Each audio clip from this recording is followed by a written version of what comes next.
Bukas na yung uwi ni Flo. And may pa-surprise flower pa siyang ganyan, oh. Tutulungan ko siyang mag-ayos ng luggage niya. Tara, samahan niyo kami.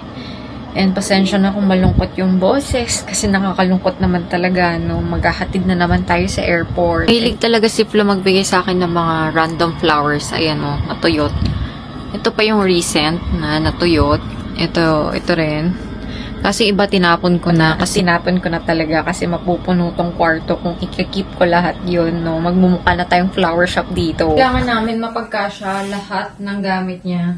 32 lang yung allowed na check-in. So, may isa pa siyang bag dito. Kasi expected namin, dalawa yung luggage niya. Eh, nagbago yung, schedule niya. Dapat Monday pa siya alis, naging Sunday. And pati yung dapat 2 luggage yung pwede niyang i-check-in. Naging isa na lang nung nagbago yung date. So, let's go! I will help you fit in all the things. So, umalis na nga po si Flo and hindi ko na vlog kasi naman.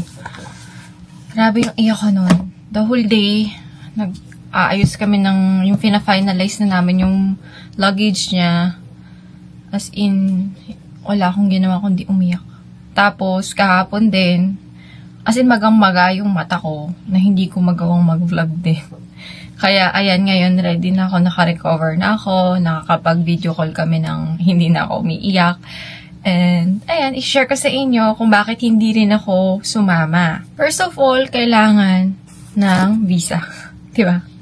And, ang reason ko ba't hindi kami agad nag-apply ng visa ko para makapunta doon, kasi po, magbe-birthday yung si Popshi and si Mamshi. Gusto ko nandito ako. And may travel kami na susunod. Dapat nga hindi na ako sasama sa travel na yun eh. Family travel namin na yun. Pero kasi, naisip ko, okay, hindi pwedeng wala ako dun sa travel na yun. Kasi wala yung kuya ko and si Popshi. Madalas kasi talaga hindi sila nakakasama. Bukod sa, ayun nga, hindi kaya ng katawan ni kuya dahil sa sakit niya.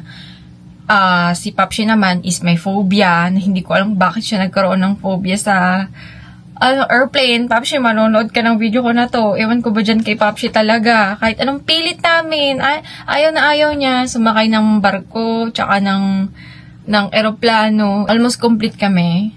Usually naman talaga nagta-travel kaming girls. Ate ko, si Mamshi, ako, si Bunso, 4 na kami. Dapat hindi ako kasama kasi pupunta dapat ako sa France, yun yung plano. Pero hindi pa natin alam, pwede pang magbago. Kasi madami pang maapektuhan ni events sa buhay namin, sa family, and kung ano-ano pa, hindi ko na lang mababanggit lahat. Pero basically, ang pinaka-reason talaga bakit hindi ako sumama agad sa kanya or hindi namin agad in-applyan yung visa ko para makasama sa kanya, para sabay kaming aalis. Bukod sa may work din naman talaga ako may iwan dito. So, kung magpupunta ako doon, talagang maapektuhan yung work. Then, birthday nga ni Mamshi and ni Popshi, dapat nandito ako. Tapos kasi yung out of the country na yun, parang celebration na rin ng birthday ng kapatid kong bunso. So, since yung birthday naman ni ate nandito ako, tsaka birthday din pala ni kuya, si Bunsoy, yung saktong birthday niya din, is ayun, sa month na magta-travel kami, na hindi ko na lang din muna ma-announce. Yung naman yung pinaka-reason kung gusto nyong malaman. Kasi ang dami ko comment sa TikTok na, ba't hindi ka sumama? Dapat sumama ka na para hindi ka malungkot. Siyempre, di ba? Family, hindi ko pwedeng kalimutan lang yung family ko para lang sa aming dalawa. So, binabalance ko siya. Hindi pwedeng wala ako sa birthdays ng parents ko. Importante yun. And hanggang kaya ko na nandito pa ako, why not naman? Diba? Kasi mali mo kung ma-decide namin na doon na kami for good. O, hindi mahabang panahon na wala ako sa birthdays ng parents ko. Gets nyo ba? Kasi hindi naman, kung nandun na kami for good, hindi naman agad-agad makakauwi kasi mahal din po ang pamasahe. Ayun lang naman ang pinaka-reason. Hindi lang naman. Ayun yung reason kung bakit hindi talaga muna ako sumama. Plus, yun, ipon-ipon pa more ng budget kasi kung pupunta ako doon, dapat may budget din talaga ako. And umuwi na siya kasi halos kalahating taon din siya nandito, no? So, kaya todo iyak ako. First time yung iyak ko ng bongga na yun. Kasi sa dami na naming paghahatid sa airport, pagsundo sa airport, maski nung hinahatid din niya ako, ilang beses na rin niya ako hinatid sa airport sa Paris.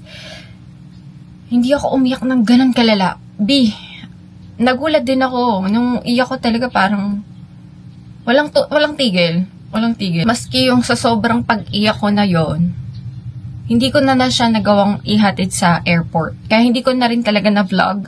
Bukod sa iyak ako ng iyak, walang ganap masyado na hinatid sa airport kasi hindi ko talaga kinaya. Iyak ako ng iyak. Sabi ko, hindi ko kaya makita na aalis ka. Dala mo yung mga bag mo. Iyak talaga ako, iyak ko. Grabe, naiinis ako. Akala mo hindi na magkikita, napaka-OA. Ewan ko ba kung OA ba yun. Pero kasi iba yung attachment na ngayon, tsaka yung love namin sa isa't isa. Sa tinagal-tagal naming magkasama, together na, sa araw-araw ba naman. And kinailangan na din talaga niya kasi umalis kasi kailangan niya na rin mag-work. During those months, hindi siya, naka-vacation lang talaga siya, Hindi siya sumasahod or anything. Wala. Yun, basta kailangan na rin talaga niya mag-work. Hindi naman pwedeng lifetime wala siyang work, diba? And para makapag-ipon din kaming parehas for the future. Ayun lang naman, And hindi ko pa masasabi or ma-announce kung kailan ako pupunta doon or kailan siya ulit babalik dito. Tinry naman niya na magstay pa dito longer. Kaso, ayun, naghanap siya ng work dito. Kaso nga lang, walang tumanggap sa kanya. As in, wala. So, ayun lang. Sa next upload natin, more travel vlogs. And, ayoko din talaga magpakita sa inyo na umiiyak ng bongga. Kaya hindi ko na rin talaga binlog yung pagalis ni Flo. Kaya sana naiintindihan nyo. And, ayun, sana abangan nyo pa rin yung mga following vlogs natin, mga travel vlogs natin. And thank you sa support nyo, B. Ayun, sa mga nanood. Thank you so much sa inyong support.